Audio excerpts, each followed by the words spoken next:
pupuntahan po namin ay yan, yung bundok na yan. Nandito tayo sa Santa Maria Laguna, the Rice Granary of Laguna. Pupunta po kami sa barangay ng Bubukal. Marami pong barangay ang Santa Maria. Ito ay Kambuha, ano? Kambuha na yan, tulay. Yung pagkalipat natin tulay. Yan po ay Ano yung exact nito? Barangay Bubukal. Ito pong pupuntahan namin ay 1.1 hectare at 4 hectares. Alam naman po natin na ang Santa Maria Laguna ay isa sa pinakamagandang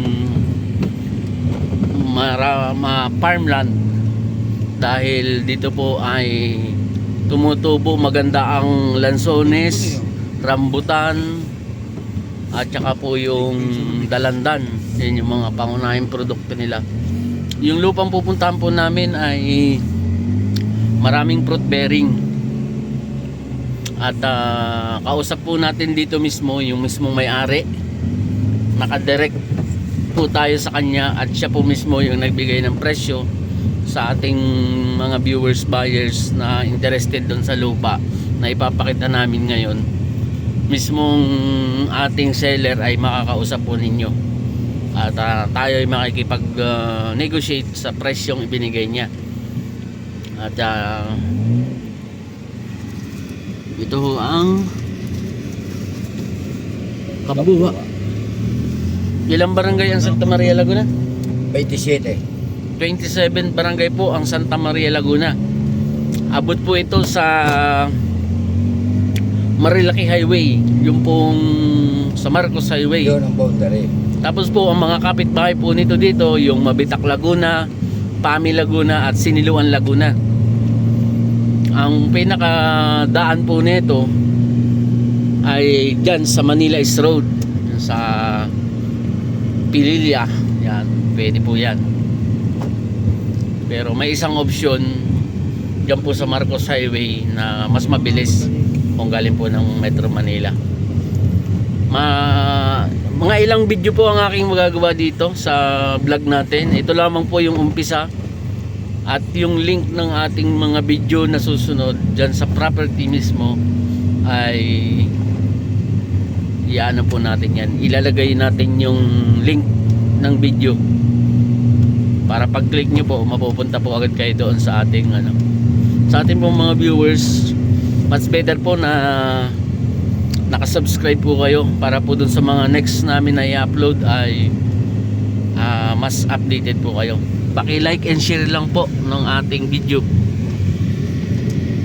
Isang napakagandang lugar dito po yan sa Santa Maria Laguna. Ito na yung dulo ng Kambuha. Di ba ito binibenta rin dati? Na video natin to, di ba? Yan. Sino ba yun? Nabenta na ba to? Nakabalik po ulit tayo dito. So dito tayo nag-start ng mga unang vlog po natin. Marami po tayong na sold out dito na property. Ang maganda po dyan, ang Santa Maria Laguna po ay kilala sa ganda ng mga pananim. Rambutan lamang po dito at lansones ay talaga pong panalong panalo. Ito na yung papunta ng ng Bubukal. Para po kayo mga yan. Medyo mahirap road lang po dito sa part na to. Ngayon nyo po ang mga papaya Mababa na ang ang bababa, ang ganda ng daming bunga. Yan. Karamihan po dyan, palayan. May mga ilan po dito na yan.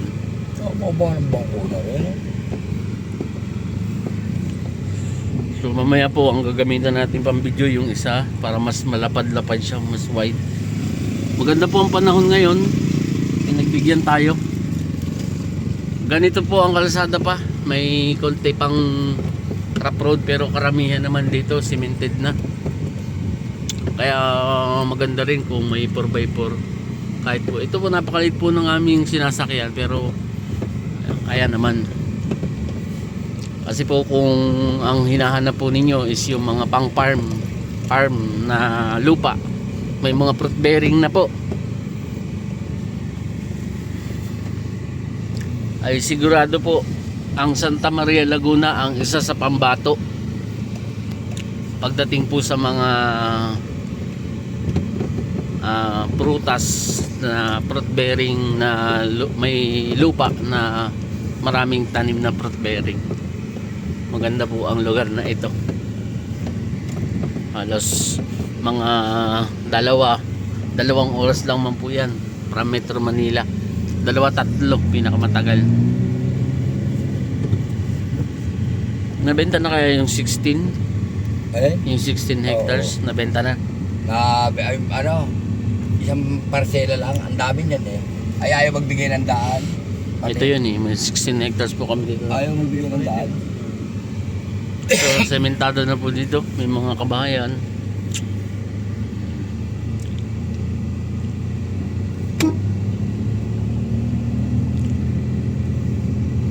Maiksi lang po yung rough road. Tapos, sementado na.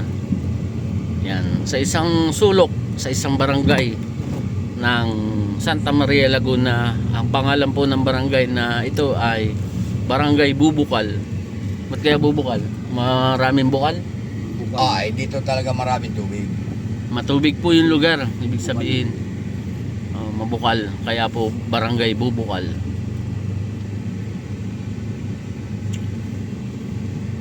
Malapit na po tayo. Para hindi po humaba yung video natin, so hanggang 8 minutes lang. The next po is i-upload po uli natin yung kasunod para hindi po kayo, so by series na lang, by part yung ating gagawin.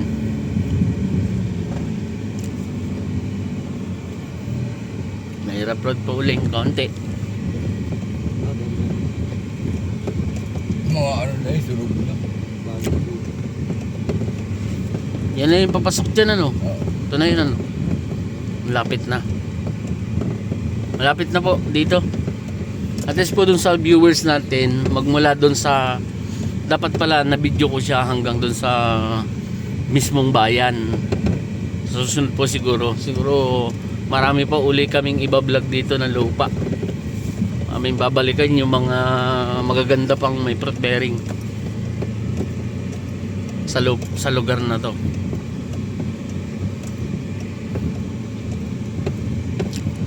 Nasa sulok siya pero malalaki na yung bahay eh. Dito dati binibenta rin to eh. Dito na lang. Aring may lupa si Fredo. Dito na lang tayo. So yun, bumaba po kami. Abangan nyo po yung isa pang video na i-upload natin mismong doon na sa property. Andito na po yung area na yan.